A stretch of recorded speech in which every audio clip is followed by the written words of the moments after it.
Hi everybody, it's Mrs. D'Annunzio again, and today I'm going to read to you the book Julius, the Baby of the World by Kevin Henkes. I bet a bunch of you have brothers and sisters, and sometimes they're awful, but usually they're the best. So today I'm going to read you this story. Before Julius was born, Lily was the best big sister in the world. She gave him things, she told him secrets, and she sang lullabies to him every night.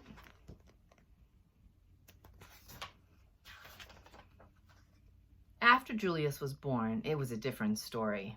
Lily took her things back. She pinched his tail and she yelled insulting comments into his crib. "These are mine. I am the queen," said Lily, "and I hate Julius." But her parents loved him. They kissed his wet pink nose. They admired his small black eyes, and they stroked his sweet white fur. Lily thought his wet pink nose was slimy. She thought his small black eyes were beady, and she thought his sweet white fur was not so sweet, especially when he needed his diaper changed. "Julius is the baby of the world," chimed Lily's parents. "Disgusting," said Lily. Lily had to share her room with Julius. "After Julius goes away, do I get my room back?" she asked. "Julius isn't going anywhere," said Lily's mother. And he didn't. He stayed and stayed. Lily was supposed to be very quiet while Julius slept. "After Julius goes away, can I talk like a normal person again?" she shouted. "Julius isn't going anywhere," said Lily's father. And he didn't. He stayed and stayed.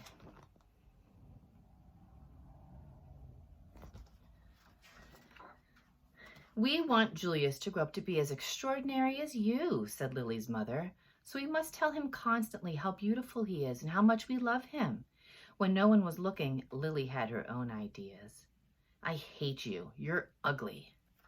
"We want Julius to grow up to be as clever as you," said Lily's father. "So we must sing him his numbers and letters whenever possible." When no one was looking, Lily had her own ideas.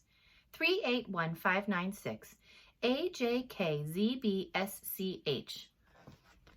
So look, here are her parents telling him how to say things correctly. And here's Lily messing everything up. Lily's parents were more than a bit doubtful about leaving the two of them alone together. Lily tried to frighten Julius with her nifty disguises. She learned magic and tried to make him disappear. When that didn't work, she simply pretended that he didn't exist. "Baby? What baby? I don't hear anything."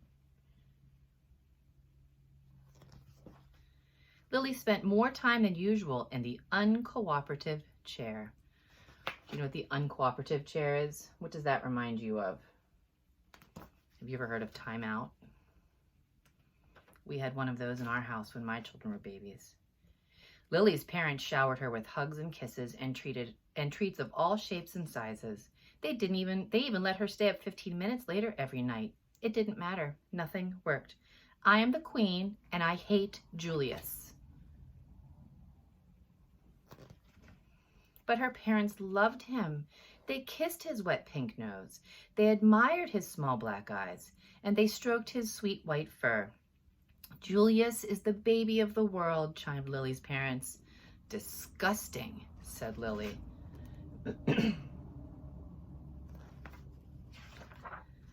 Lily's parents were amused when Julius blew a bubble. "Can you believe it?" they exclaimed.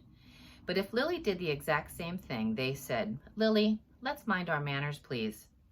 Lily's parents were dazzled when Julius babbled and gurgled. "Such a vocabulary," they exclaimed. But if Lily did the exact same thing, they said, "Lily, let's act our age, please." Lily's parents were amazed when Julius screamed. "What lung capacity!" they exclaimed. But if Lily did the exact same thing, they said, "Let's restrain ourselves, please."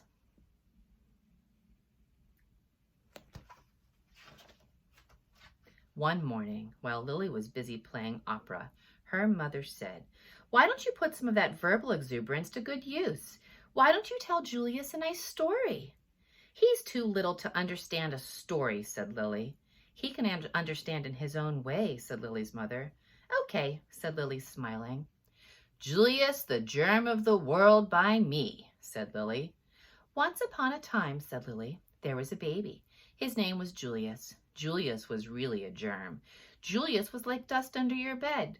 If he was a number, he would be 0. If he was a food, he would be a raisin.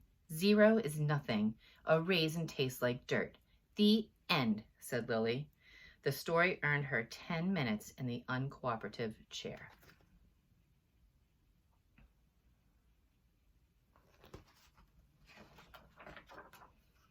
Lily warned her friends Chester and Wilson and Victor about babies. Trust me, they're dreadful, she said.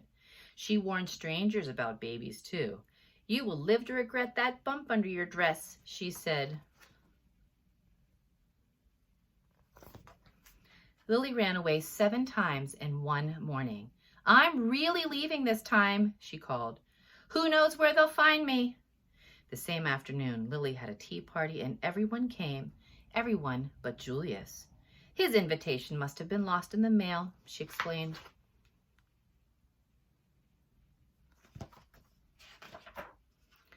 Lily had glorious dreams about Julius. Look at that dream. Where's Julius and where's Lily? And ghastly nightmares, too.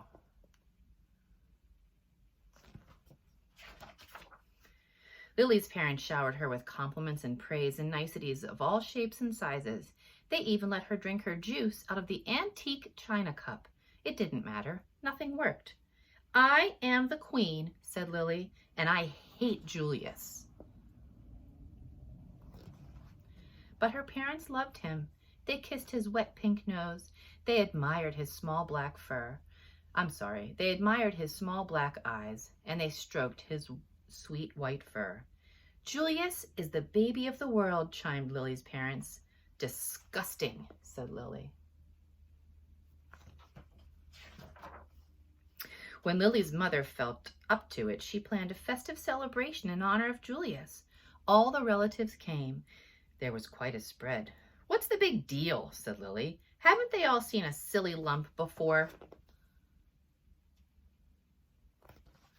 Apparently not. All afternoon, the relatives hovered over Julius. They kissed his wet pink nose. They admired his small black eyes, and they stroked his sweet white fur. Disgusting, said Cousin Garland. What? Said Lily. Julius, said Cousin Garland. I think his wet pink nose is slimy. I think his small black eyes are beady. And I think his sweet white fur is not so sweet. He needs his diaper changed. Lily's nose twitched. Her eyes narrowed. Her fur stood on end and her tail quivered. You're talking about my brother, said Lily. And for your information, his nose is shiny, his eyes are sparkly, and his fur smells like perfume. Cousin Garland was speechless. He can blow bubbles, continued Lily. He can babble and gurgle, and he can scream better than anyone. Cousin Garland tried to slink out of the room. Stop, said Lily. I am the queen. Watch me closely.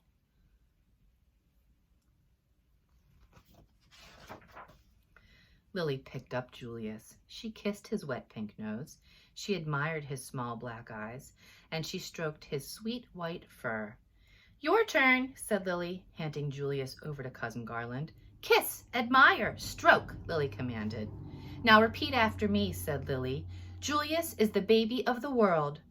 Julius is the baby of the world, said Cousin Garland. Louder, said Lily. Julius is the baby of the world.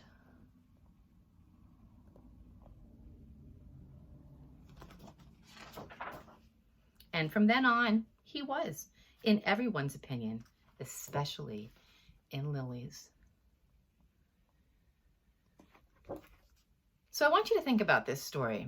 Lily felt different ways in our story. At the beginning, she felt one way, and at the end, she felt another way. But something happened that made her change her mind. So take a few minutes if you have time and write down a little response prompt about how did Lily's feelings change from the beginning to the end of our story, and what was it that happened that made her change? I'll see you again in a few days. This is the book we're reading, Julius, the Baby of the World by Kevin Henkes. Miss you all. See you soon.